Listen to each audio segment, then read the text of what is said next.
Hello, this is Dan, and today I will be playing a game called Phoenix Point, which you'll see in a moment. There it is.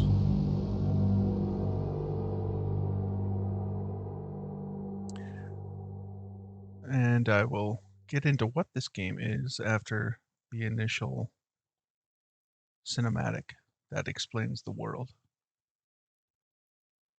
In what may be the hottest year in history, scientists have recorded radical changes to the permafrost in Antarctica. The Pandora virus, a so-called giant virus with the largest genome size ever recorded. The crabs also display increased aggression, even towards larger predators. A striking new weather anomaly has claimed many coastlines around the world. NASA is examining these clouds to figure out... We've detected large amounts of an organic composite. So far, the sample doesn't match any of the DNA records we've compared it with. We all saw it. Those creatures coming out of the sea on that oil rig. The president has declared a national emergency. It's obvious that what we're dealing with here is a biological weapon. As of today, we are at war. It's taking their minds. I saw them walk right into the sea. Thousands of people. Thousands. The mist is gone, but the city is dead. The roads are broken. You must join one of the havens. Do not attempt to survive on your own.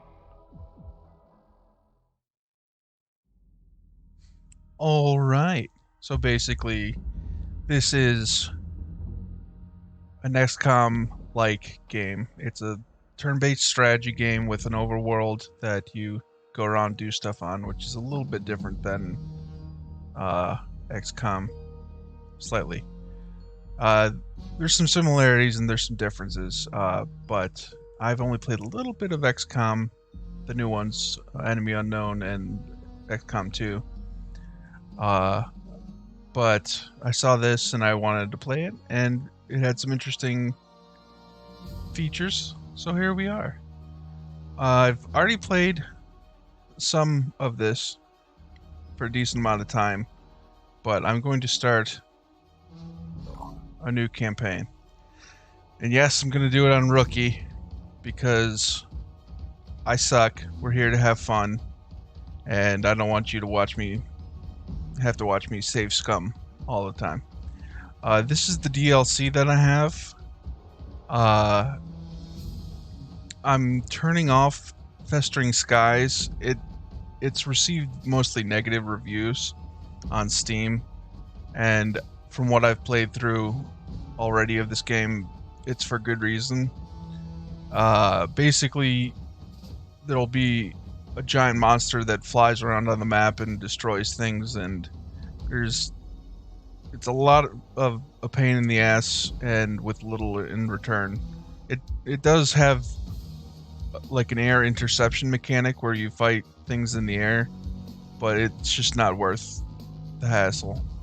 And then Corrupted Horizons, I've gotten to this content as well on my solo playthrough, and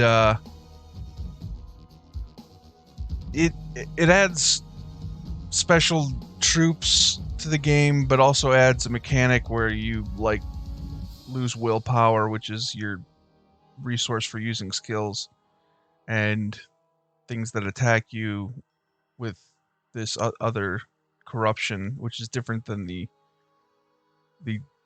disease that's spreading in from the oceans in the game. Yeah, it's just a hassle. It's not that good. So, and I'm not going to play the tutorial I already have. So we're just going to start the game, see where it places us.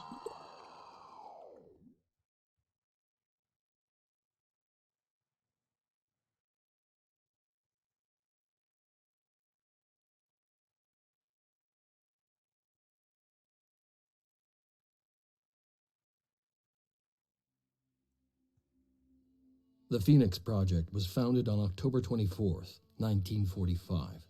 The Second War to end all wars was over, but there were those who understood that we could no longer afford to think in terms of nations and empires. For a time, the Phoenix Project successfully navigated the political conflicts of its era. That was our golden age.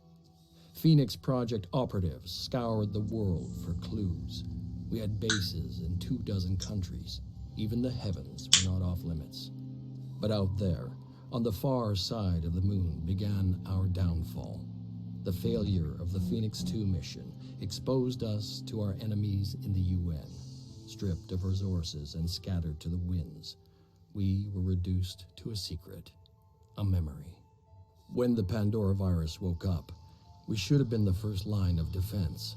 When huge clouds of mist appeared over the sea, when people started vanishing, we should have figured out what was going on.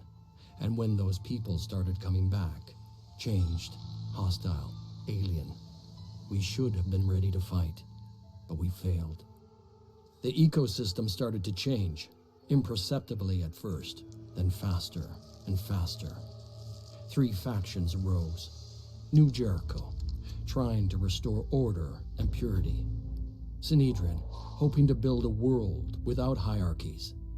And the Disciples of Anu, a new syncretic religion dedicated to adaptation and biological change. At war with the world, and at odds with each other, these factions cannot find a way forward. Now the mist is returning, and armies are rising from the sea. Without the Phoenix Project, humanity will fall. It's time to rise from the ashes.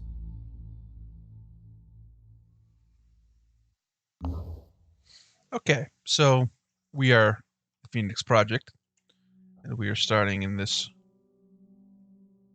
one place called Phoenix Point, also the name of the game.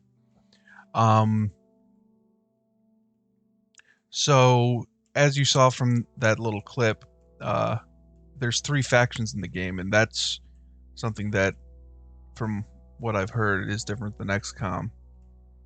Basically, you have to manage relationships with these factions and their relationships with each other the best you can, and you get things from them and get research, and it's pretty cool. So first thing we're going to do is go down to research, and we're going to do atmospheric analysis. We have managed to connect some of the remaining weather satellites. We should use these to assess the extent of the new mist outbreak. Bonus effect, global mist monitoring system available. So that'll take 13 hours in the game. And so start this research. So this is what this view is called, the geoscape. And we're starting in East Africa. And as you can see, there is rising seas or oceans. So you can see here, here's North America, and Florida is missing. And you have this big inlet coming up in there. And then also you can see that's in South America. And okay, so what I'm going to do first is go to personnel. These are our troops so far. We just have 6 people. This symbol right here is a heavy. They have a lot of armor and do a lot of damage, but their movement is a little bit lacking. This symbol is assault. We have 3 of them. They're your basic general middle of the road kind of fighter guys. And then this is the symbol for snipers. We have 2 of those as well. And we're going to do some dress up. So we're going to customize. And what I'm going to do is use Wheel of Time characters for the names and the appearances, to the best of my ability remembering them, because I've read most of those books over 10 years ago. So the big guy is going to be Perrin Ibarra.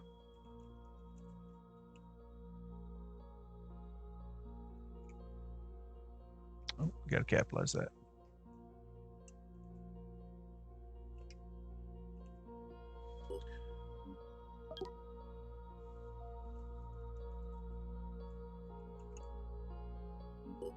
Okay, male, and the head he should have is something like that. And then the hair, which is, this is just crazy hair.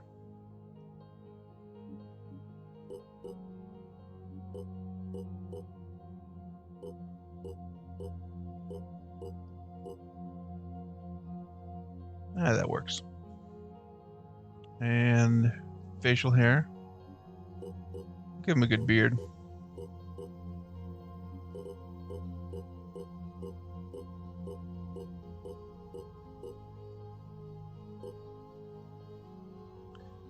And hair color.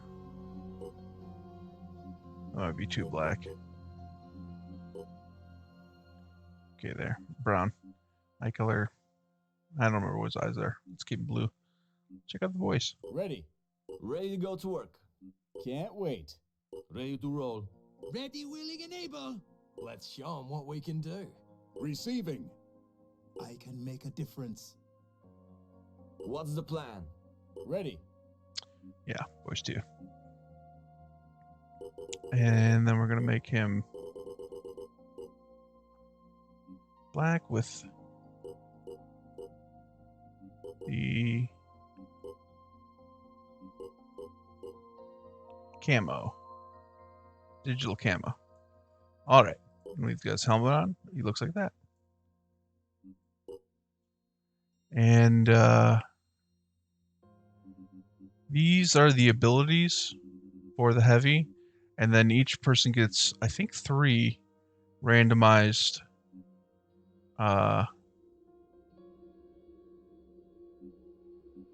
other middle bottom row abilities. So next is going to be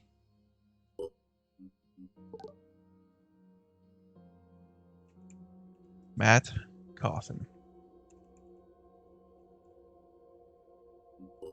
And male, head, young, hair. I imagine him having long hair. Yeah, sure. Facial hair. Let's do that with the weird swirlies. Hair color. Brown. Eye color. Green, why not? And let's do his voice. Receiving. I'm prepared. Ready. Ready to roll. Let's show 'em what we can do. Ready? Yes. Can't wait. Receiving. I'm prepared. Can't wait. Receiving. I can make a difference. What's the plan? Let's show 'em what we can do. I don't know what ethnicity number 1 is. I was born ready. Ready. Ready. I was born ready. I'm here. Receiving. You know what? Parents should be 6. Ready. My turn. I was born ready. I'm here. Ready to go to work. Can't wait. Okay, he gets voice 2. Alright, and then his primary color is going to be... and secondary color, I think. We'll make him red. And then...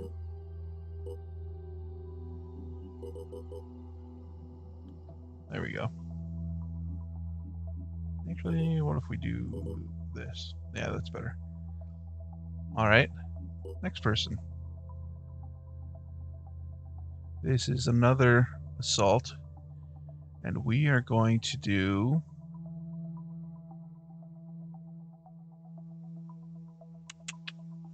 why don't we do...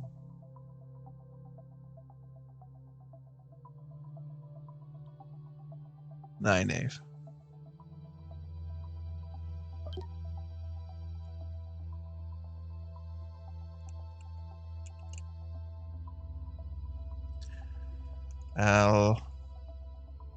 Almira. Okay, female. Which head should we give her?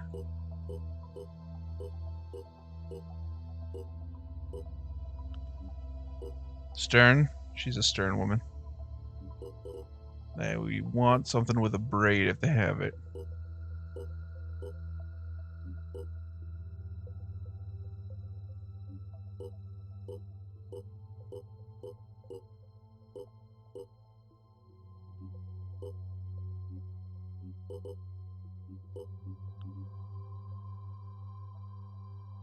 That's a braid.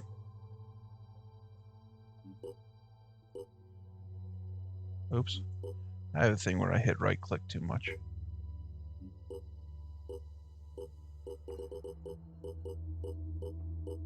Alright, cool.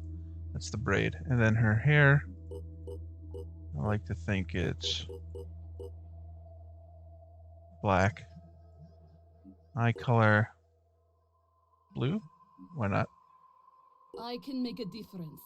Ready to go to work. I'm here. Ready, willing, and able. I'm prepared. I was born ready. Let's show them what we can do. My turn. Still alive. My turn. It's always two for hers. I'm Russian. prepared. Ready. Ready, willing, and able. Yeah, a little fierce with the 4 there. Alright, we're gonna give her that combination. There we go. Alright, sniper number 1. It's gonna be Rand Althor.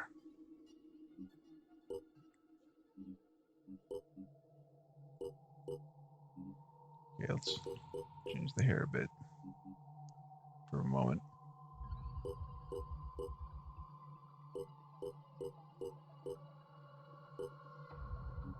He gets the young face too.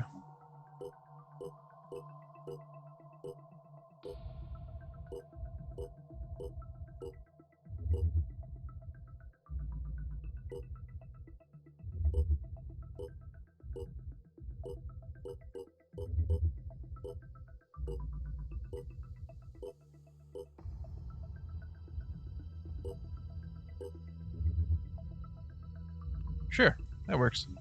Hair color, nice brown. Or does he have? He has red tinted hair, doesn't he? Yeah. There we go. Eye color blue, I think. Receiving. Let's show them what we can do. Still alive. Ready. I was born ready. We'll do voice too.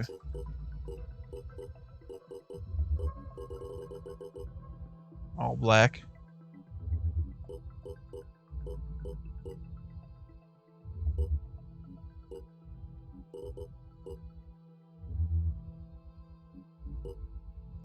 Sweet. Oh, facial hair.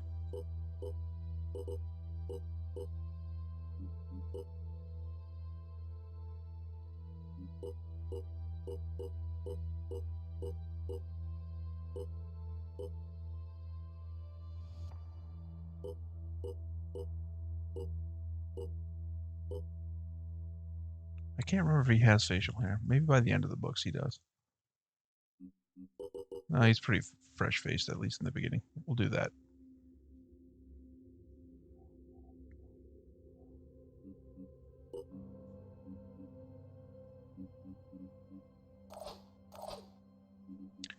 Okay, and let's see. Another assault. Let's do...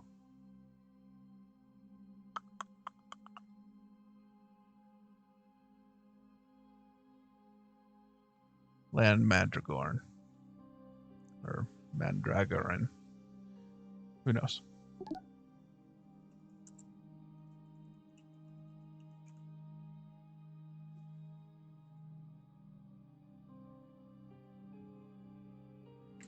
Okay. He's a dude.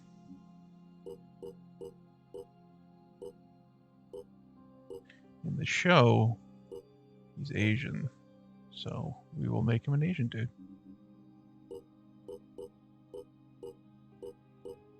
I forget his hair situation in the books.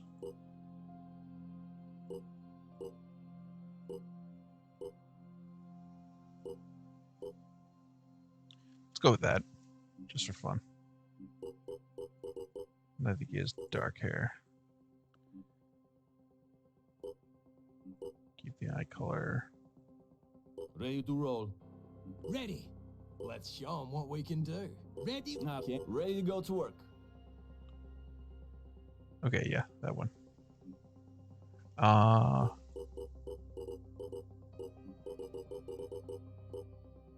black.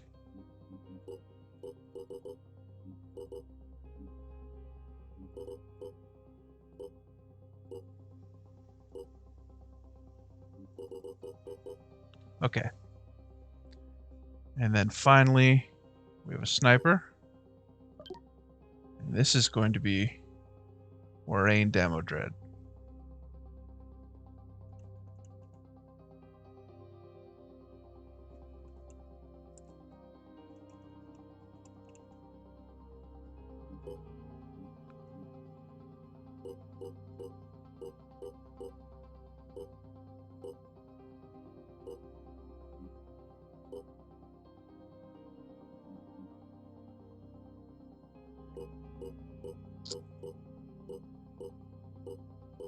Not sure what her hair should be.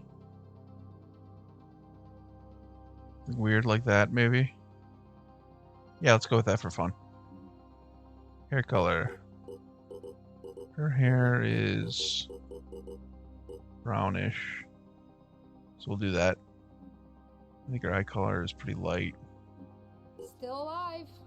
Ready? I'm prepared. I was born ready. Let's show them what we can do. Yeah, Australian accent. I think that's Australian. I don't know. Well, she's a blue, so we should make her blue.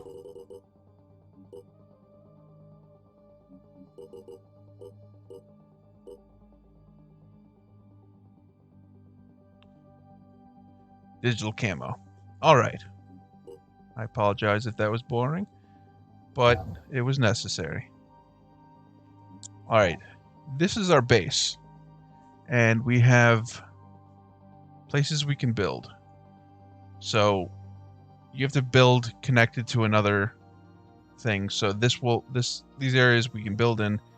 Once we build a spot here or here, we'll be able to build something here as well. So far, the things that we do have are satellite uplink, and this scans an area around the base, locating sites of interest. Pandoran colonies attacking havens from within scanning range will be instantly detected.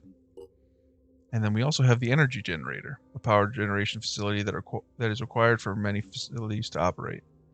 And that power consumption is down here, and each one of these modules you install, facilities you build, will take up a certain amount of power. For example, this fabrication plant takes 3 power, while this medical bay only takes 1 power.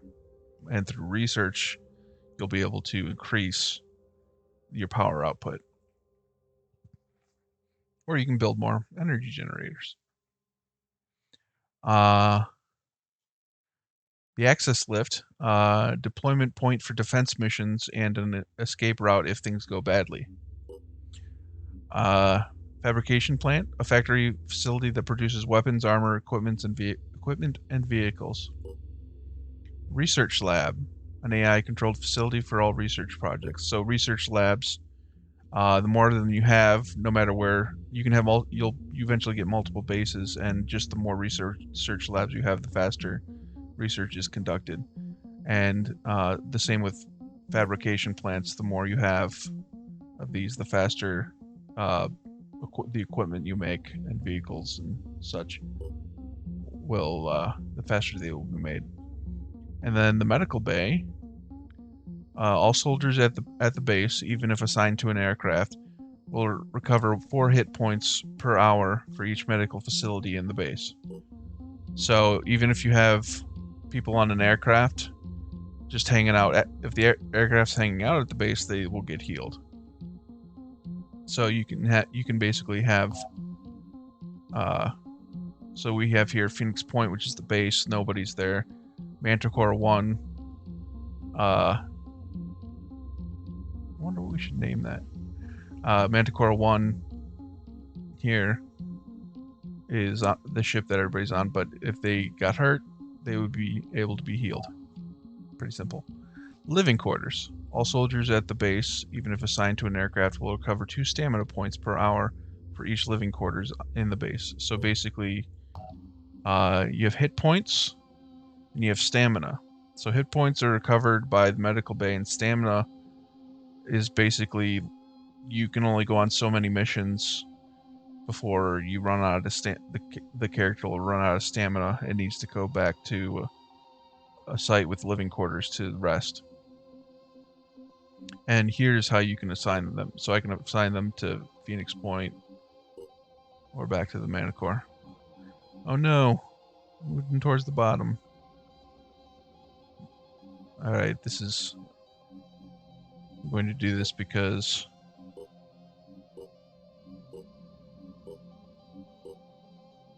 I'm a little OCD.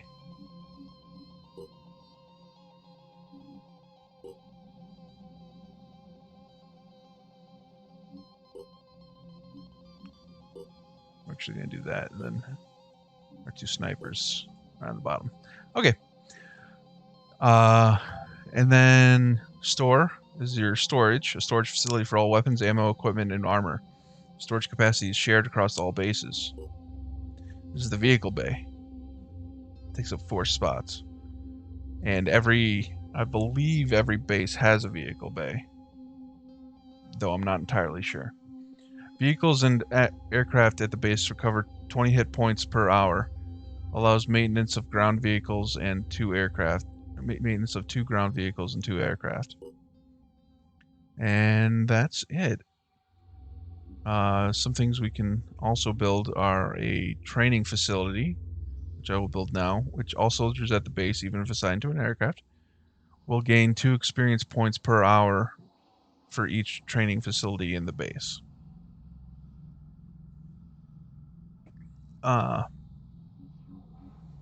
So, research lab, you only need 1 satellite uplink per base. I'm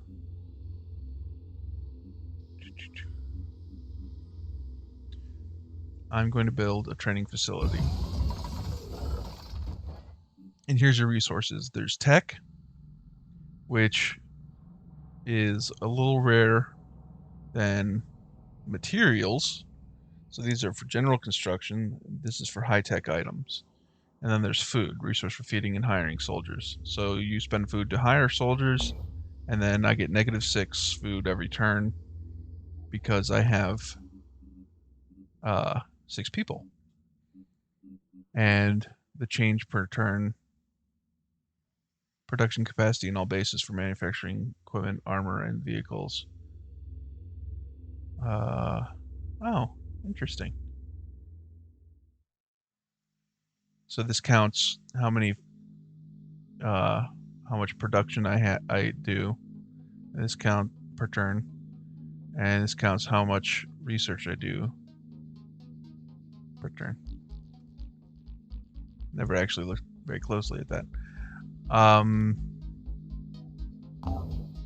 So let's keep that Manticore 1 for now. Diplomacy, establish contact with another faction.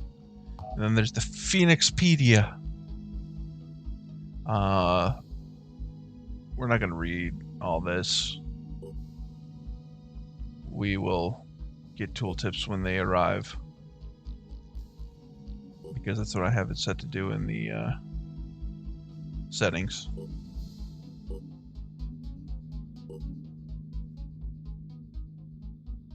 But if you get the game and play it, you could read all of this at your leisure. Okay, so see over here, we have the training facility. It's going to take 3 days to make. The research we're doing right now is atmospheric analysis, 13 hours. And we're paused right now. Space unpauses and pauses. And you can make time, speed up time, slow down time. And I don't know what this does. Event log. Okay, so occasionally get things that pop up in the middle up here. events that are happening around the world, and you can view them in that log. All right, let's go here. So you go to a point of interest, and then first you have to explore. If it's a haven for a group,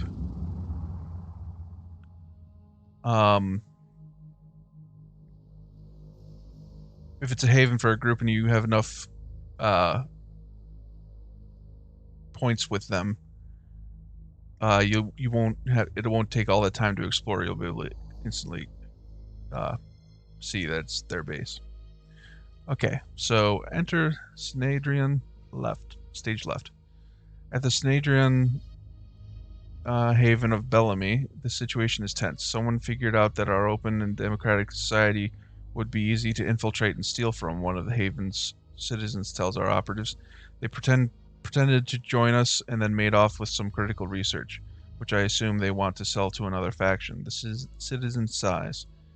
I said they made off, but the truth is they didn't get very far. In fact, they're stuck in the haven. But as you can imagine, this is a strange situation. These people pretended to be our friends. They lived in Bellamy for months, all just to make a profit. I suppose old habits die hard. We could assist Snadrian with this problem. So for this game, for the game that I did before, I kind of did Snadrian. I am doing Snadrian and New Haven, or New Jericho. But in this game, I'm going to do the Disciples of Anu, where we're going to use the genetics of the bad guys to make us stronger. Stop a group of thieves who have stolen critical research. Yeah, we'll do this mission. It should be straightforward and easy. So now you're going to be able to see the tactical side after 30 minutes in. My apologies.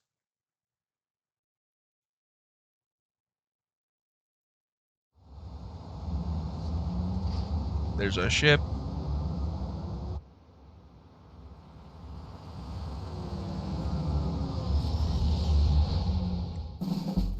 Okay. Grenades. Grenades are universal thrown weapons that deal damage to all targets within their sphere of effect. The distance at which they can be thrown depends on the soldier's strength. Okie dokie. Alright, let's get a look at the area.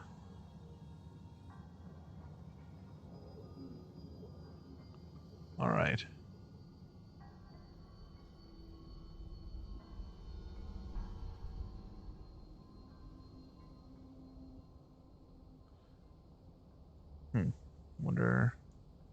Wonder where they're gonna be. I'll be right there. Rolling out. Low cover. Your operatives will always kneel next to low terrain to assume a low cover position, potentially blocking some incoming fire.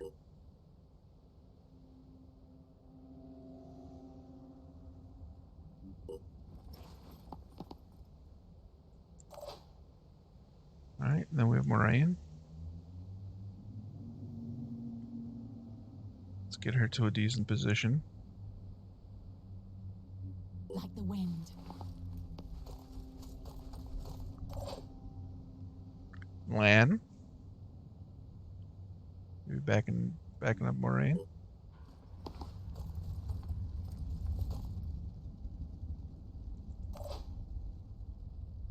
And we have Perrin. Now there's a sweet thing that the heavies have. The jet jump. Costs 2 will points, and the will points are the numbers in the upper right corner of their portraits down here. 9 will points. They can be recovered by going to certain spots on the map. Well, you'll see. But this will take... No! Whoops. I meant to click it. Anyway. We'll do that again. And then... This is a tough map. Rand will go there.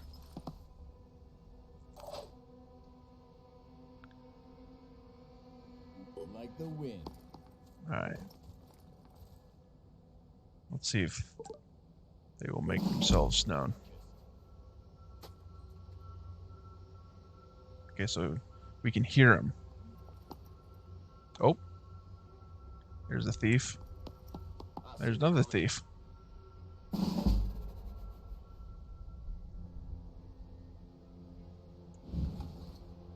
Alright, so this is how this works. This is an assault rifle with 1, 2, 3, 4, 5, 6 shots. And it's 10 to 12 damage per shot. So, and the amount, how white or red the spaces in between the shots are, like right here, these spaces, determine how accurate of a shot it's going to be. So if it's really red, you're probably not going to be hit real well. If it's all white, all your shots are probably going to hit. Now this is pink, so a shot from this far away isn't going to probably hit all 6 shots. But if we shoot from here twice, we can shoot from here twice if we don't move. So let's do that. Actually, I'm going to see free aim. This is free aim. You can aim for the head to disable it, and it shows you right there to the right. If disabled, bleeding 10, willpower -5, max hit points -20. And then we have the chest. If disabled, bleeding 10, willpower -1, max hit points -40. And then you can aim at arms to make it so that if they're using a two-handed weapon, if you disable an arm, they can't use that weapon anymore. And then you can aim at their legs, which limits their move range and max hit points. We are just going to do the regular shot because we want the most accuracy. Well, they were both in a row, so as you can see, the bullets do live on past the enemy that they're shooting. So if you have a person behind the enemy you're shooting at, you could hit them as well, and that is what happened in this case. The other enemy was behind, so the shots that missed him ran into him and did some damage. Okay, shred damage. Shred damage reduces the armor value of the body part it affects by the shred value. Okay. Explosive damage will apply shred to multiple body parts. Okay, and we're going to shoot again. Alright, not many of those hit. Now we have Moraine. She's a sniper. Let's see how much of him she can see. Okay, she can only see his arm. But that might actually kill him. So let's see what happens. Oh, she missed.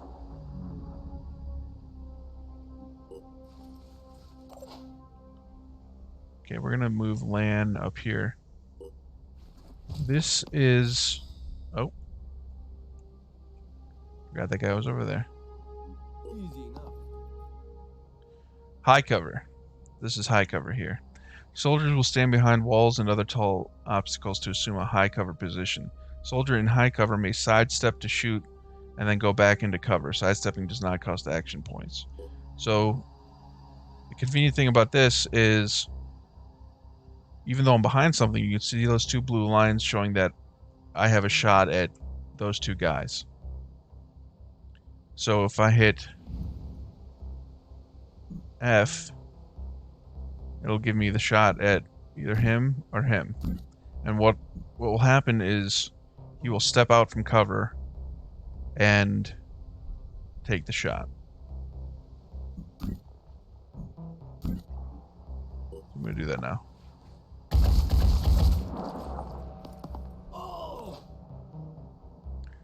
Okay.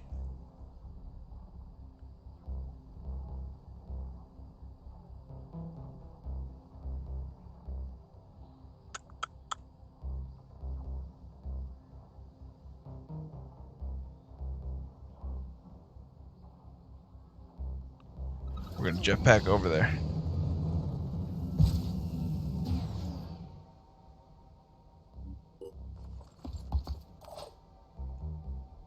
Alright. Does he have a shot? He does. Let's see what he can see. Alright. Don't hit the post. Don't hit the post.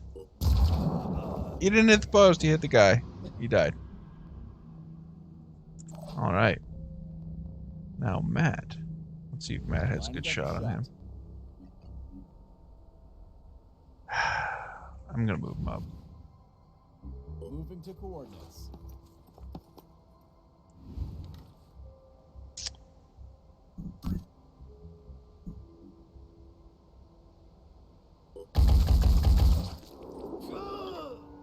I should probably be moving these assault people up further to attack.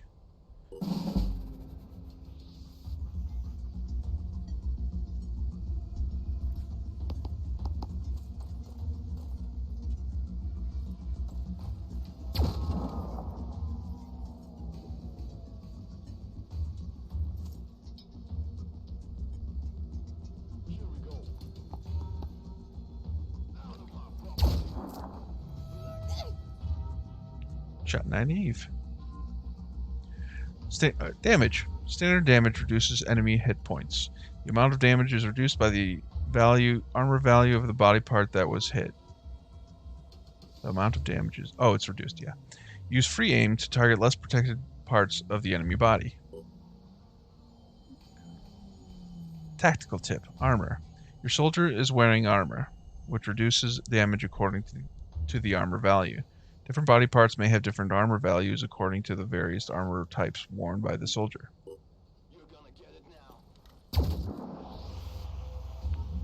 Pistols, I think, take like 1 action point to use, so he moved a little bit, which means he's only able to take 3 shots, because you have 4 total action points, and you can see that under portraits down in the lower left, you can see the 4 little markings at the bottom of the portrait.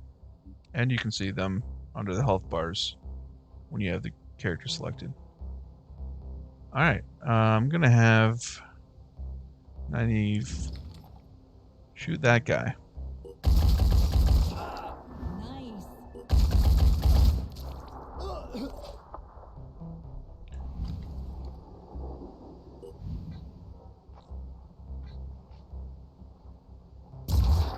Oh, she missed. Come on. Okay, see, he's got pretty white bars over here. So, he'll likely hit with all the shots. And kill him. And now he can shoot this target.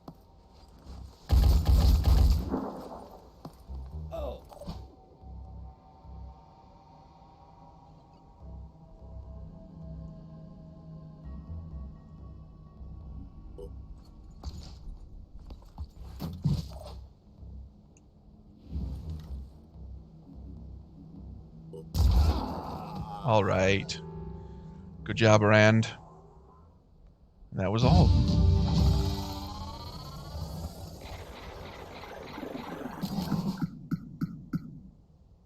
All right. So this is the breakdown of the battle. The soldiers and their progress. So the more you do, the more you kill, the better the experience will be that the soldier gets.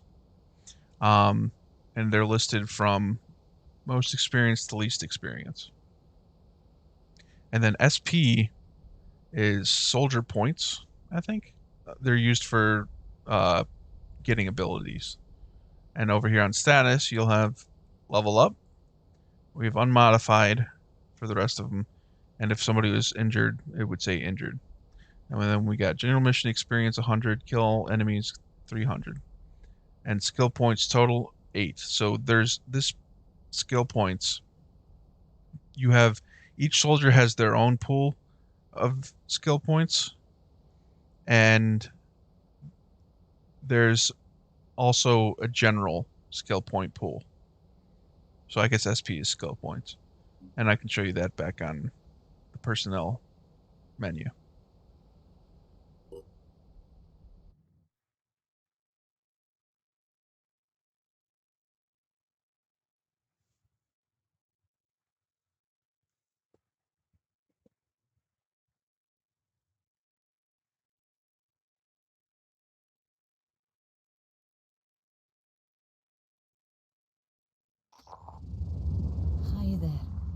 name is Athena, and I'd like to thank you on behalf of Synedrion as a whole.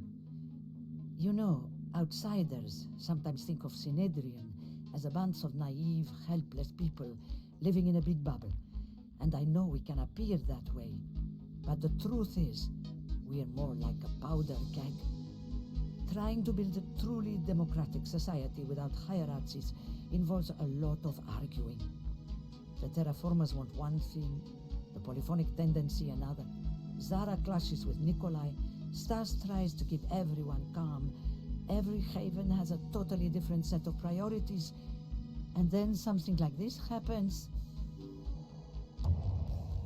I'm being honest about our flaws, because I think, crazily enough, the whole thing works.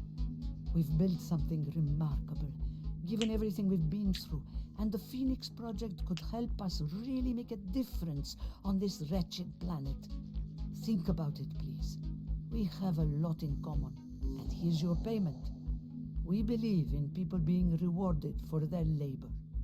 If that's the case, I'm not going to select this one, because it says acts of solidarity do not require payment. I'll say thank you and take your reward. You're All right. welcome. I hope we can work together again.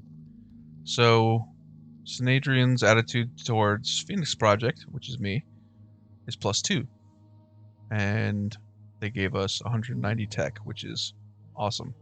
It's a lot of tech. So now if we go to diplomacy, we can see Synedrion. And you can take missions from them from here.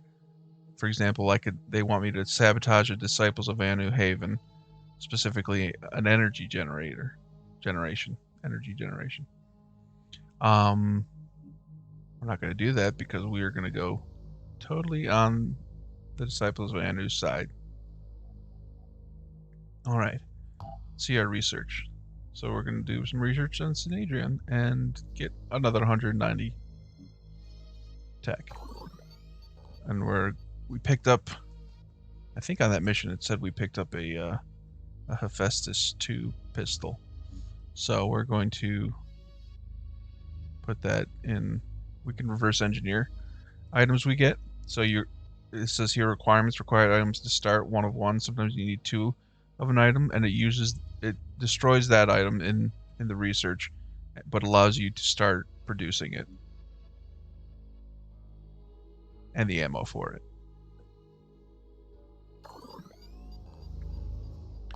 Okay, Nynaeve has leveled up.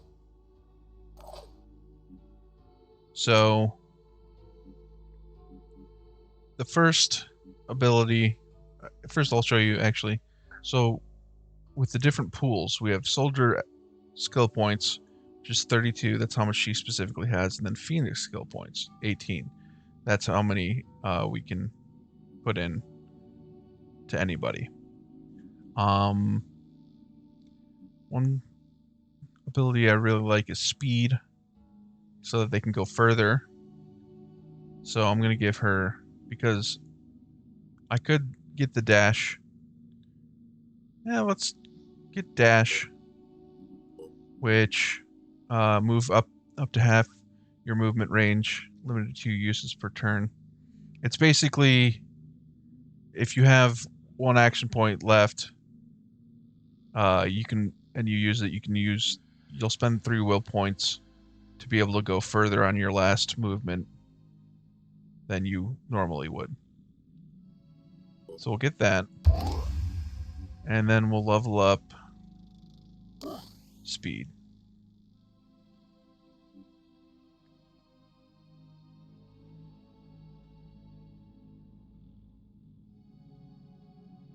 All right.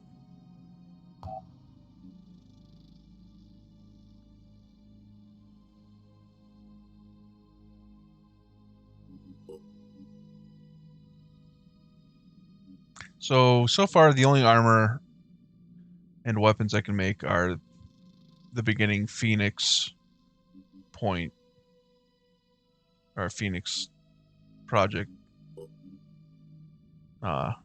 weapons. So see if you'll see if I hover over one, it'll say Phoenix sniper rifle. So as you get better relationships with the other groups, you can get their equipment, or you can reverse engineer their equipment, and it'll say like New Jericho sniper rifle or Synadrian sniper rifle or Disciple of Anu. Maybe just Anu sniper rifle. Alright.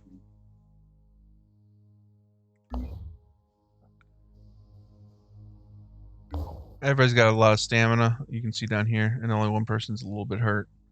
So let's move to the next one and see what happens. Oh, it's just another Synadrian haven. Research complete. Alright, so I did my research, and it says reprogramming of our satellite systems has revealed the extent of the new mist outbreak. The origin sites are in coastal sea regions, as in the previous two incursions, but the activity level seems higher, posing a serious threat to remaining life on Earth. Havens caught within the mist will be at risk of attack, so we should explore mist-covered regions thoroughly and defend any havens trapped within them. Our geoscape monitoring systems have been updated with the current mist coverage. Okay, so we see the mist here. It's red. There's some here on Australia.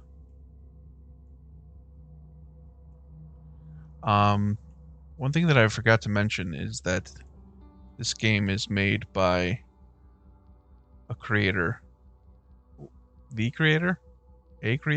of XCOM. So there is similarities. There are similarities between the two. Anyway, here we go. So, you are the Phoenix Project, eh? I've heard a lot about you. Who am I? Well, the maker, of course. I run things around here. Welcome to the marketplace. Here and only here you will find some very special hardware. I design, build, and test every piece of equipment here with my own two hands, you see. I will be honest, they tend to explode every now and again, these toys of mine. They do make some pretty fireballs, though. Both when they work and when they suddenly stop working. Okay, so this is the Chaos Syndicate. Offers change every day. They have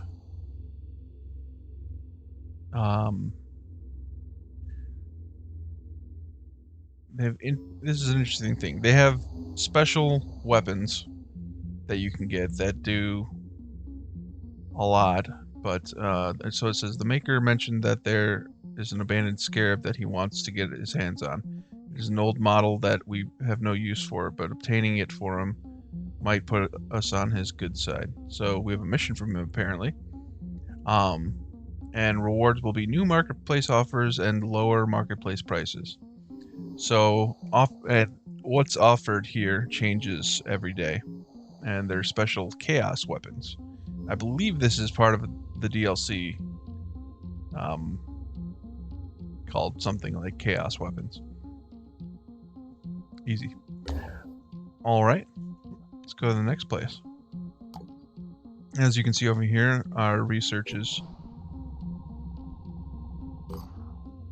going onward, and time passes as we explore, but fortunately we have things going on. Nothing found. Oh great.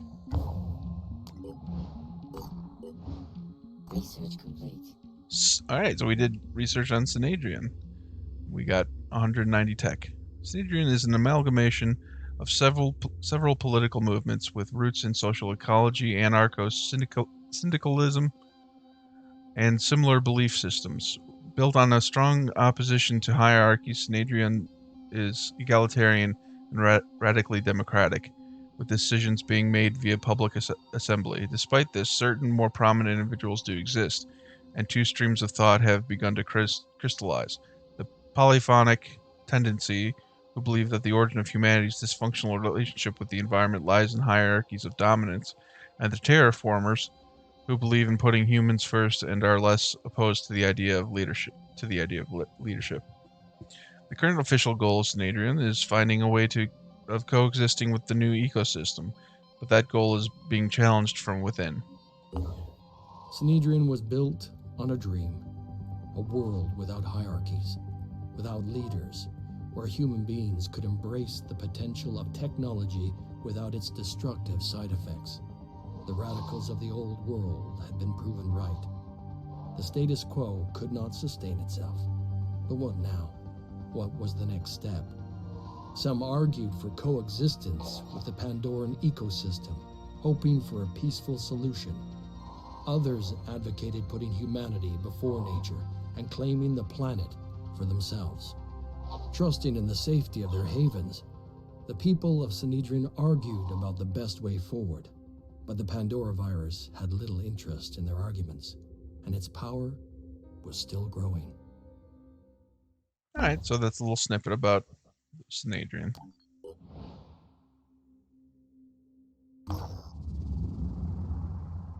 Dreamers awaken. Fort Escord is a haven run by New Jericho, which means that normally things are quiet and under control. But right now there is an emergency. A group of soldiers is on a killing spree. It began with strange dreams, voices heard in the night, a local doctor tells our operatives. I could not detect any physiological changes, and there were certainly no signs of infection, but their behavior simply cannot be explained by PTSD or similar conditions, which we at New Jericho are sadly quite familiar with. It's like something has driven them mad. If we stop these soldiers, New Jericho will undoubtedly be grateful to us. Stop a group of rampaging soldiers. Okay. I am okay with this situation.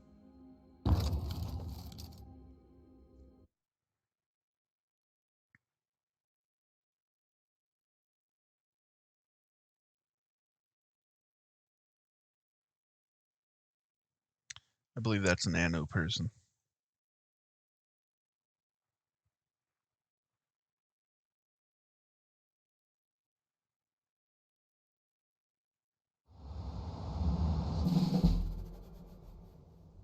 Alright, let's have a look.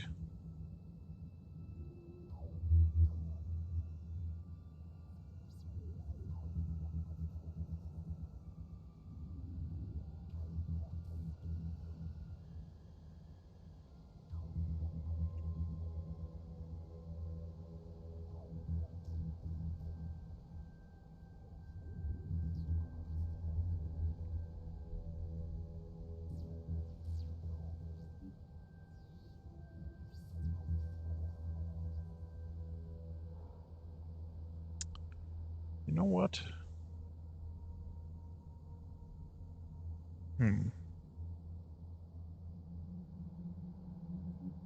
Like the wind.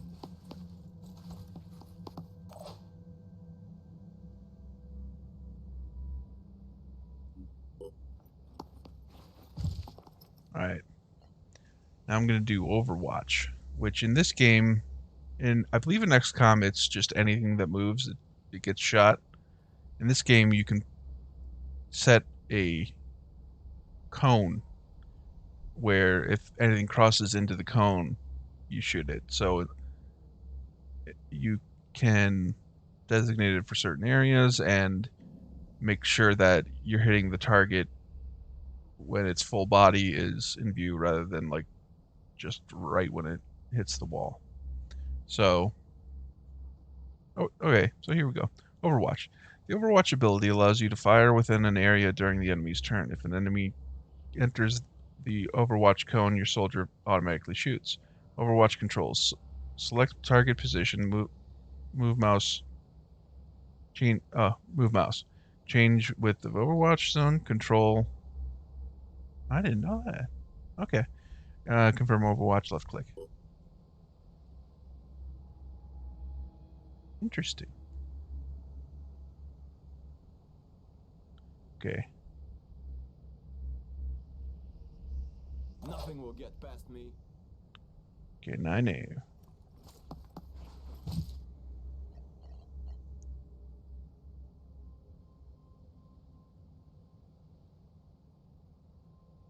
I'm on Overwatch.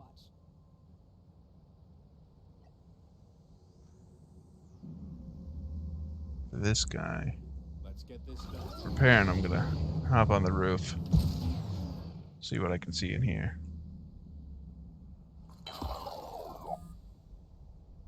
Okay, so I just entered a will point zone. Will point zones represent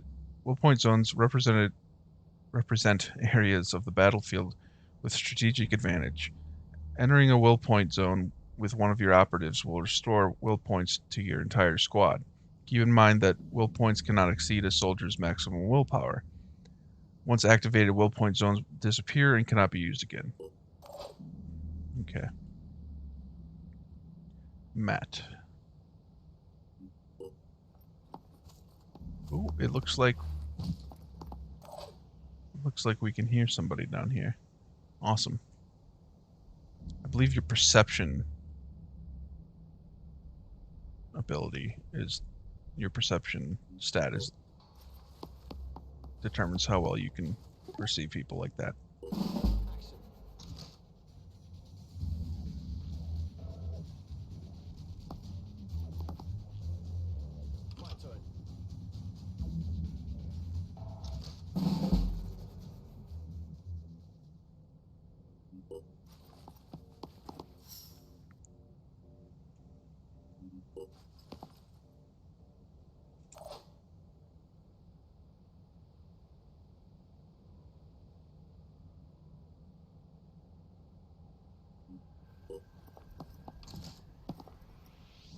Just give the word.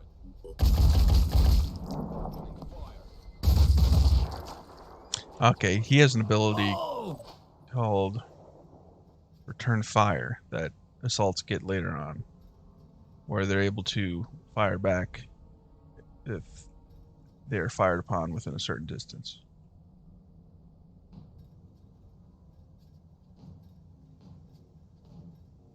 Moving to position. We're gonna get this guy.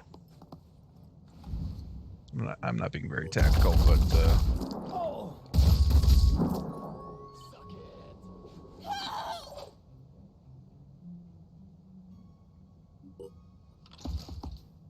Let's blast them. oh, how'd you miss? Shock damage. So that big gun I have does shock damage as well as regular damage. Shock damage does not deal any physical damage, but can cause a target to become dazed. In order for the daze to take effect, the shock damage inflicted must be greater than the current hit points of the target.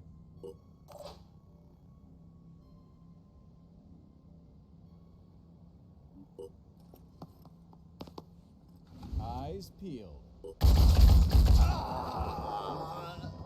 All right. Firing squad. Let's do this.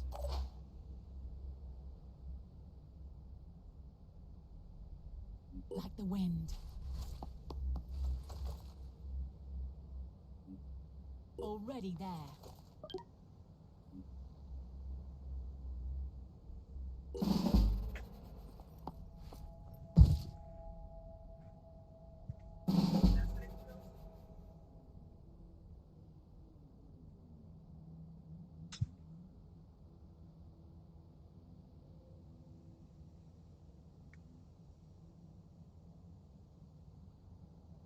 Oh. All right, let's see.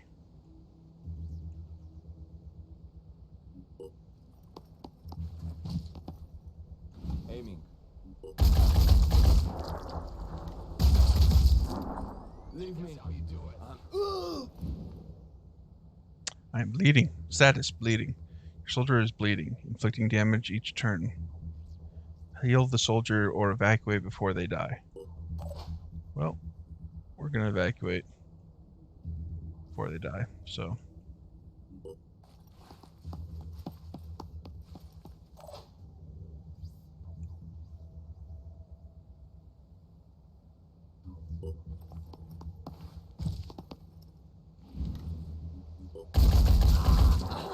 One less to worry about.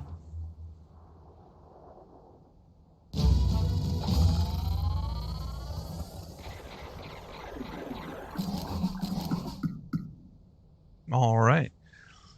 Nynaeve is injured, sadly, but she also got a decent amount of experience.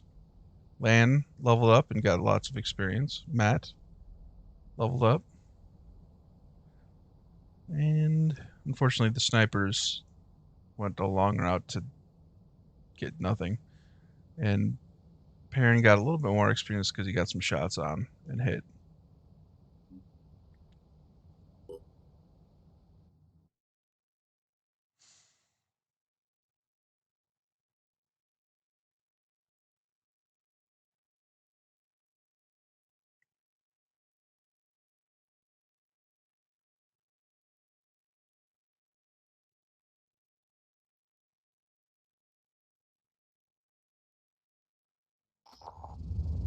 I had always assumed the Phoenix Project would return one day, even after Symes disappeared. It seems to be the defining pattern of your history. Fall, then rise again. I wonder if this points to an underlying weakness or an underlying strength. I suppose time will have to tell. Time and the choices you make. After all, you are not necessarily defined by what has come before.